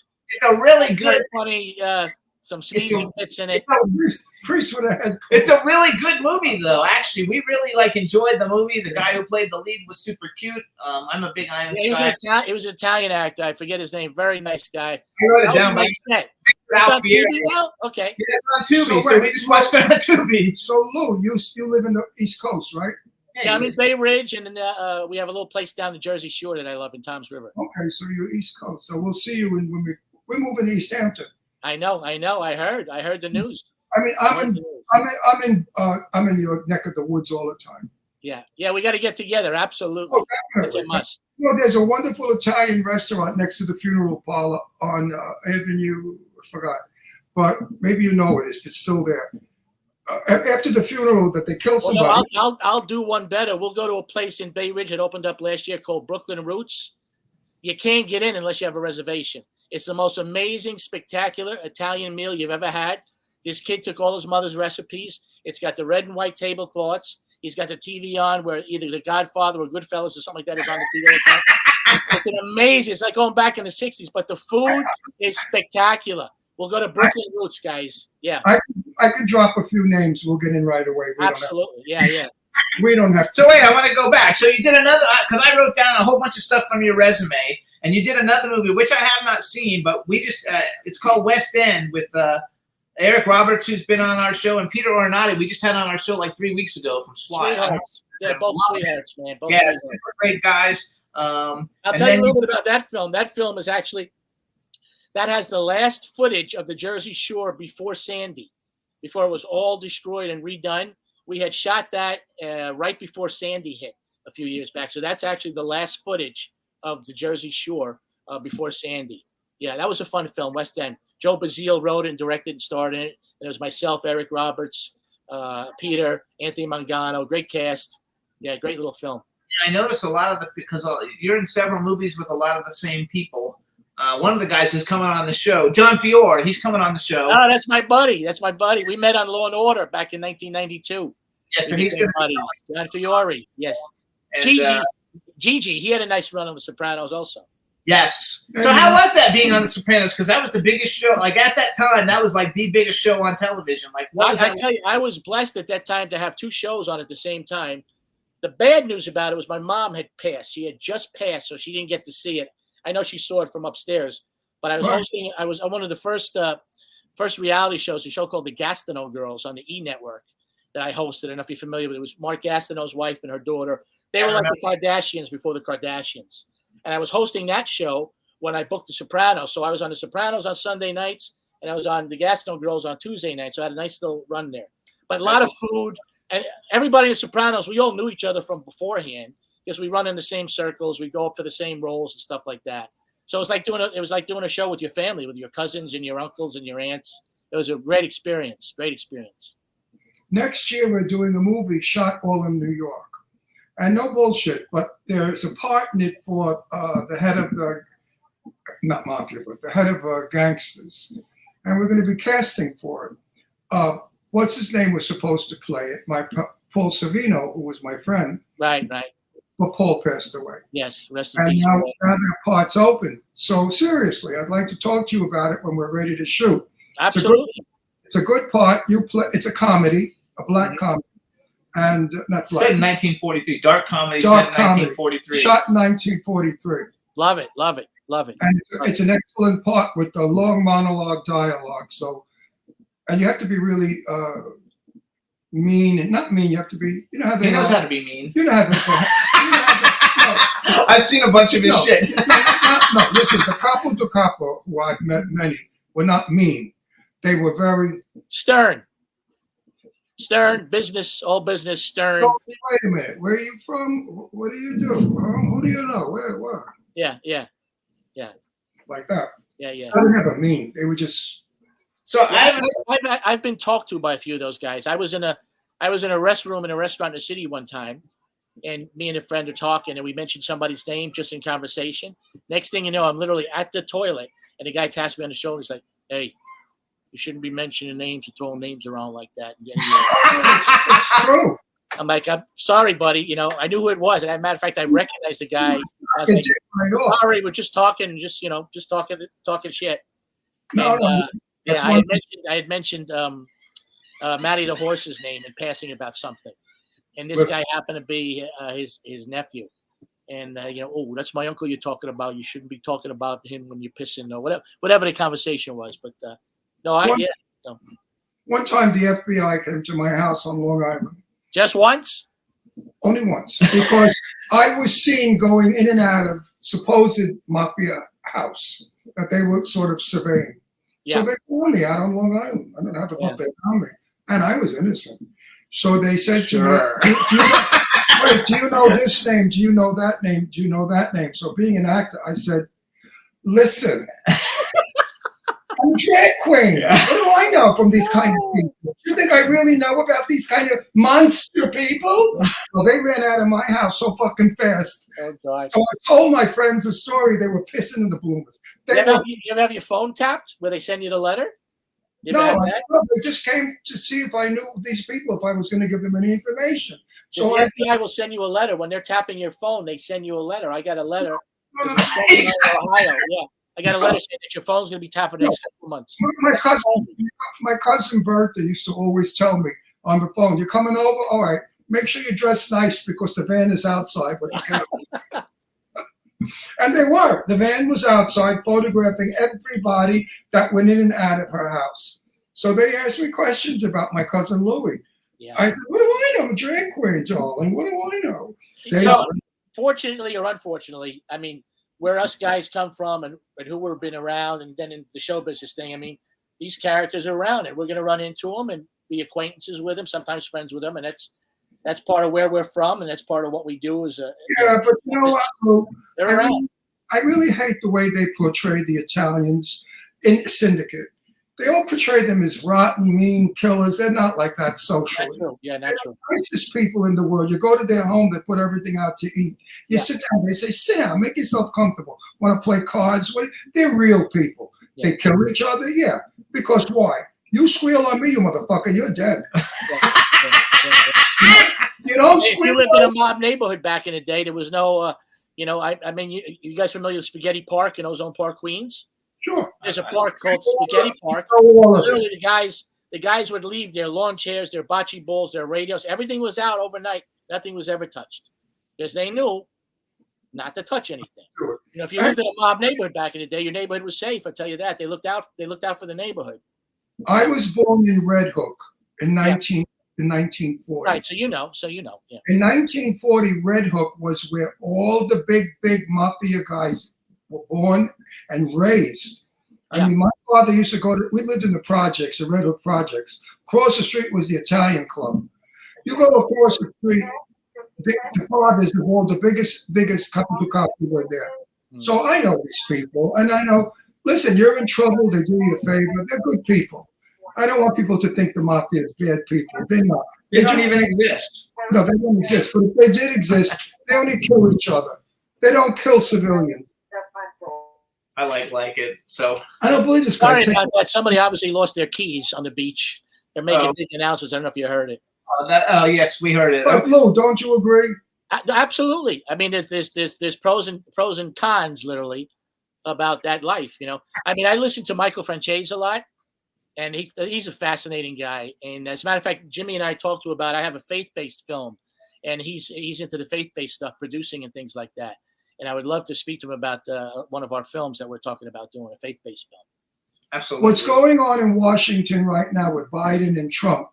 If I just take their names out and put Italian names, I got a mafia meeting. Oh, yeah. Absolutely. The very same thing that the Brooklyn guys do. Absolutely. They're both syndicates, right? They're both syndicates. They're both organized crime.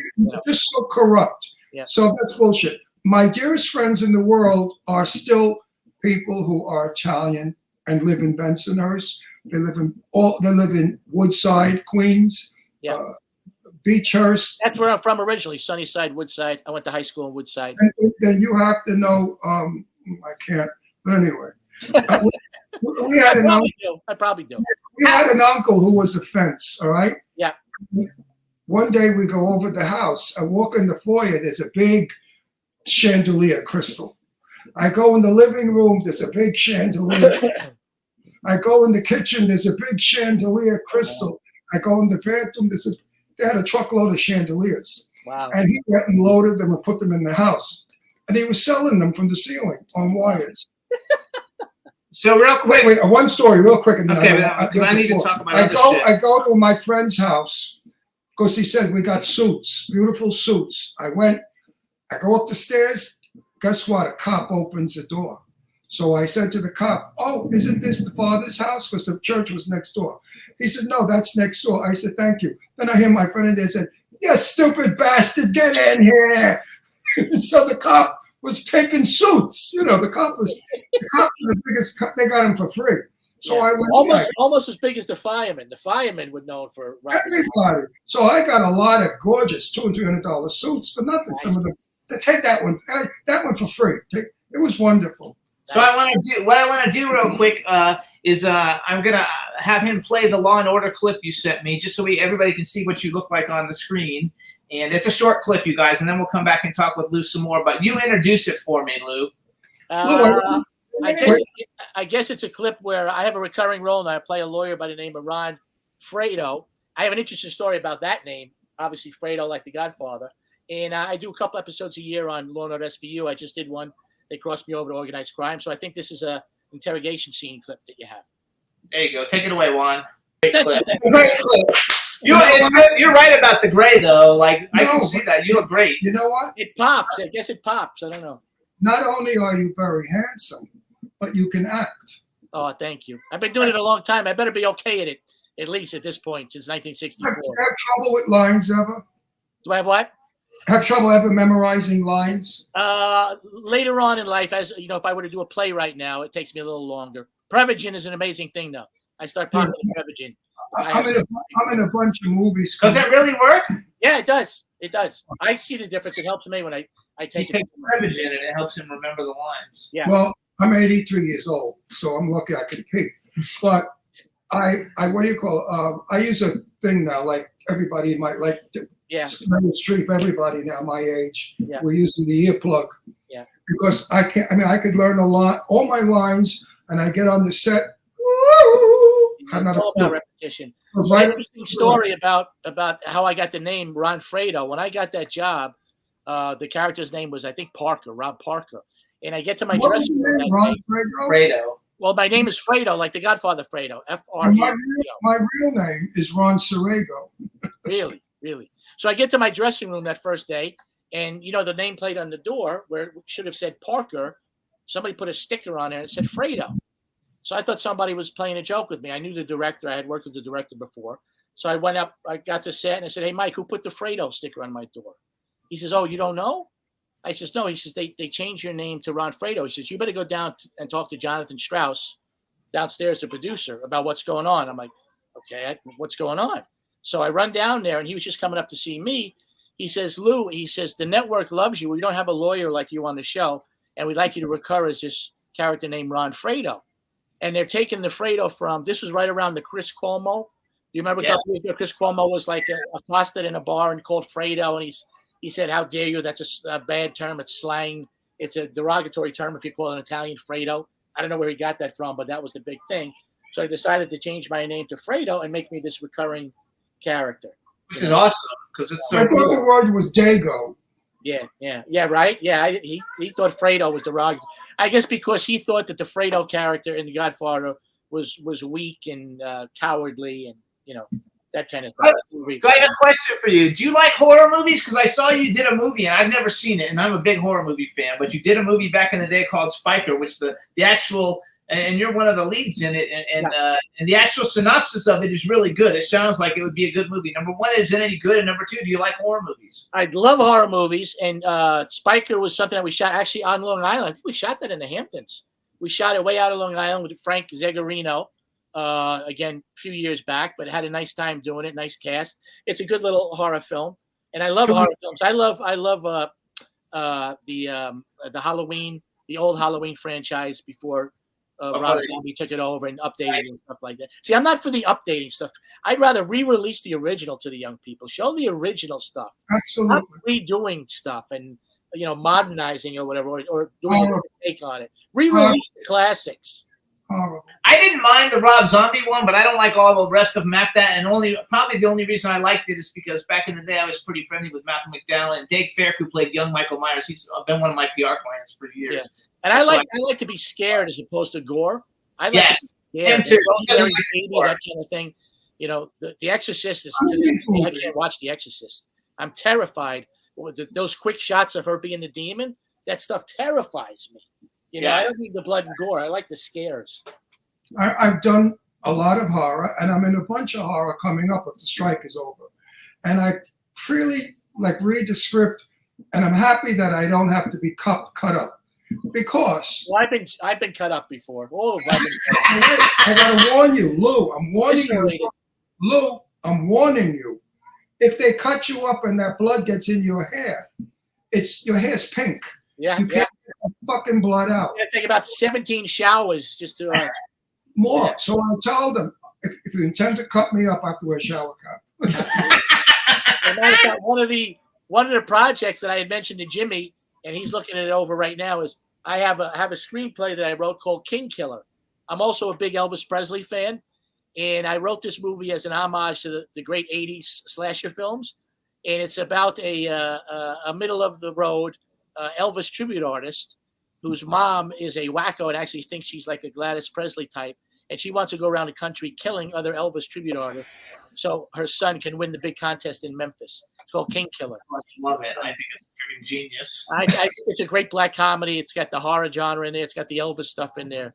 So Jimmy and I are going to talk about that further, also something that we might get involved in. So bucket list. Okay, so here's something I always like to ask people, and you've really been acting for such a long time since you started as a young child. Male and female that you haven't worked with that you would love to work with, and they can be living or dead. And then if you could have ever been in any movie that's ever been made in the world, and you can't pick The Godfather because you're in it, so you can't have been in it. Right. So any movie that you can have. Like, what movie would you have liked to have been in if you could have ever been in any movie that's ever been made? Oh, God. To be whatever character you want in that movie. Well, I'll tell you my favorite movie of all time. And I was obviously much too young at the time, but today I would have loved to give it a shot at that role. But nobody's going to touch John Cazale in Dog Day Afternoon. But I would have loved to have been opposite Al in Dog Day Afternoon. That would have been a dream. That would have been a dream. That was a hell of a performance. Oh, God. It's just amazing. It's just amazing. And, when he got hired, Sidney said, the first thing he said, he's way too old for the role, but he's brilliant. He is the role. I can't see anybody else playing the part when he auditioned. Phenomenal job. Phenomenal. Yeah. And then I'm a big Robert Mitchum fan. I would love to have done something with Robert Mitchum back in the day. And today, Christian Bale. I'd love to do something with Christian Bale. I think he's phenomenal. Might be difficult to work with, but I'd give it a shot. Sam Rockwell. I love Sam Rockwell's work. Some of those guys that I haven't worked with. If and when I see you, I'll give you Robert Mitchum stories because he was Jane Russell's best friend. Yeah. I have stories about the two of them. He was best friends with Jane Russell. With Jane Russell.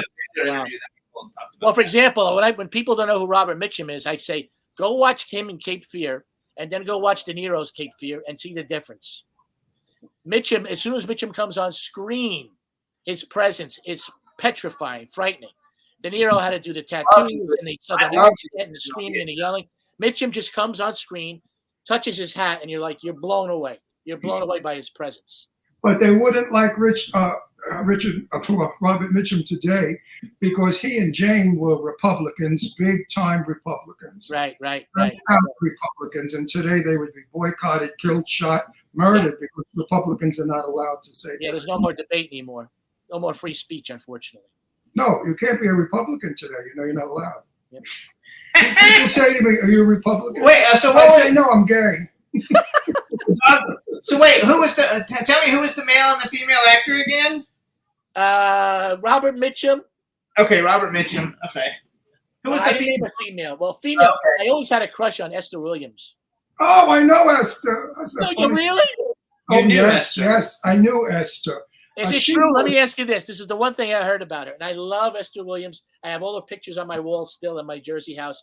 They say she had a mouth like a truck driver, like a sailor. Is that true? They all did. Really? Oh yeah, Jane I heard Russell. Esther Williams, everything was fuck this, fuck you, fuck your sister, that kind of stuff. When I met Jane Esther, Russell too? no, when I met Esther, Jane she Russell. was Jane Russell's best friend, and I was going out with Jane. So Jane took me to Esther's house, and Esther was very polite and whatever. And you know me, I can't stay but 5 minutes without a fuck you or something. Yeah. The minute I started in, she came right out and did. Yeah, she was she was real. She would say things. Right. She used fuck a lot. So did Betty Davis. Right. I knew Betty Davis. She used fuck a lot. All of them did. Natalie Every- Wood, if I would have got a shot to work with Natalie Wood, that would have been a dream to work with The Natalie. one with the dirtiest mouth in Hollywood. I love Natalie Wood. The filthiest mouth in Hollywood was a little girl. Come on, Ron. Anyway, June Allison. June Allison had a mouth. And if the fuck wasn't between every sentence, she wasn't happy. Yeah, but Esther Williams was she drank. She was tough. Somebody's got a birthday next door, as you can hear. Sorry about that. That's okay. Put it out a little bit. He actually was at lunch with Betty Davis, and she tell him the story about Of Course You Do. Oh, Betty came with a sailor hat pulled down, big sunglasses, no lipstick. We had lunch. She finished lunch and she got the lipstick and went, and then turned around to the waiter and said, "More coffee, please." Well, a bunch of queens were in the restaurant.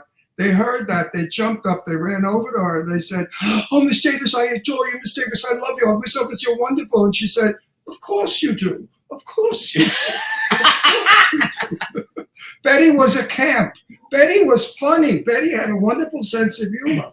And you could, I used to talk, well, not dirty, but I'd let a fuck fly every now and then. And so did she. Yeah. If it was necessary, we never said fuck unnecessarily. Right. Jimmy, do you know the story how I got my name? No. How I got my name? I read something about it because you changed it. Tell us the story. Yeah. So my stage name is Lou Martini Jr. Right. My family name is Azara. How I got the Martini name is back in the day. Lazara, wait a minute. My family Azara. name is Azara. Azzara. Oh, no Lazara. No. It may have been Lazar. They may have lost the L back in the You day. know who was Lazara? Bernadette Peters, and she came from not Sunnyside, but near you. And her father was Lazara bread, Italian bread. Right. I know she was the bread thing. I didn't remember she was Lazara. Wow. Okay. Her real name is Bernadette Lazara. So tell us. Okay, so you were in My father back in the 20s was probably working on speakeasy one night with his brother Benny. They had an act. Benny was the piano player. My father was the singer and comedian. And they were getting raided, and these places would get raided. Either you get arrested or they'd line you up and give you a summons, give you a ticket, whatever. So this one night, the place is getting raided. They lined my father and my uncle up against the bar. Cop says, "Okay, what's your name?" Bah, bah, bah. Somebody else lost their keys. Oh, now it's a parking violation. Oh, jeez. So anyway, my father and my uncle are lined up against the bar, and the cop comes and asks for their names. There was a coaster, a Martini and Rossi coaster in front of my father. So my father says, "My name is Luigi Martini. This is my brother Benny Martini. Just give us the fucking ticket. Don't worry about it." He kept the coaster. They kept the name in their act. They from then on went as Lou Martini and Benny Martini. And I still have the actual coaster that my father saved. So that's how I became Lou Martini Jr. So I love it. I could have been Lou Rossi. I'm glad it was Yeah. Lou But Martini. actually, Martini is much cool. It sounds much cool. Yes, much better than Lou Rossi. Your real name is good also. My really real name, my father's name was Cesarigo. Now, who the fuck is going to be in Hollywood with Wow. names? I got a Cesario, but I don't know a Cesario. We got a Yeah, Cesario. I'm Longy. So, but they knew my father as Big Benny. Okay. That was my father's nickname, Big Ben. He was a delegate for the union, Painters Decorator Union. And he was in Red Hook. He's from Red Hook. Yeah, Yeah. everybody. Yeah. My mother was from 9th Avenue. But we lived in the projects, in the Red Hook projects, Right. when they first built them. And I was born there. Yeah. So, As I get older, I love talking about the old stuff, the old movies, the old days. I don't know. me too. I feel like I was born in the wrong time. I feel like I should have been around like in the 50s and 60s, how old are you? playing the Copa. I'll be 63 this year. 63. You're like Jimmy. You're a baby. Yeah. But I feel like, Jimmy, I feel like I missed my time. Like I feel like I should have been Bobby Darin. Not that I'm a talent. It was a wonderful time. I grew up. I was a teenager in the 50s, Yeah. and it was the best time in the world. America was the best in the 1950s. The I war say, was Ron, from the day World War II ended to the day that the Beatles got off that plane in '64. If you look at this country from '45 to '64, there's a lot to like. Entertainment. It was perfect. We all had money. We had bought homes. We had cars. Mama stayed home and cooked. Papa went to work, and my sister was safe. There was nobody raping. Everybody got along. Yeah. You know, And there's an everybody. interesting article. And you know what? Being from Red Hook, we had our neighbors were black, and I never knew. Yep. Can you believe it? I never knew. Well, I that's played. the point I want to make about the Beatles. There's an interesting article that somebody wrote in the Times that as far as segregation goes, the worst thing that happened to this country is when the Beatles got off that plane, all the white kids that were dancing and listening to Motown and black music and stuff, they stopped. They stopped dancing together. They stopped hanging out together. The black kids, stayed with their black music, and all the white kids went to the Beatles and the Stones. A very interesting article on how that really segregated the country again, and things were really improving and getting better. The kids were dancing together and stuff like that, and then Beatles got off the plane and everything changed. Everything changed. But when I was 16, Johnny Mathis came on the scene. That's his favorite. And I've been a fan. I've met Johnny 3 times, and I love him. Yeah. He's a nice guy as well. He's a sweetheart of a guy, and I adore him. So I never saw black people. There's a difference. My black friends use the N-word when they talk about the ghetto garbage. Yeah. But if you know the decent, well-educated, famous black people, like we know C.C. Pennington, finally. We know so many black people. They're wonderful people. They're beautiful people. Yeah. It's the garbage of any race that makes it bad for everybody. Yeah, it's all about character. Skin color has nothing to do with it. If you're an asshole, you're an asshole. It doesn't matter the color of your skin. Absolutely. I never saw color. I do when I see them robbing stores. Yeah. I have a quick question, and I want to go one movie. We have 2 minutes. So you were in Tony and Tina's Wedding, which I think was a Broadway play or something, right? Yes. Also, The original cast, that was the first interactive Broadway show where you actually thought you were going to a wedding. A lot of people would tell their friends that they weren't going to a show, that they would go to a wedding, and everything would happen. I mean, uncles would pass out and stuff like that. You'd have some terrible baked ziti, and it was a wild Italian wedding. I was supposed to audition for that show, but I had so many appointments at my show over the Eastern Seaboard, I couldn't. But he did a movie. He did the movie of it. No, I did the Broadway show. I was supposed to. No, because some of the people that you worked with in that movie, they're like the biggest stars in the world right now. I mean, big. Like Mila Kunis and Joey McIntyre.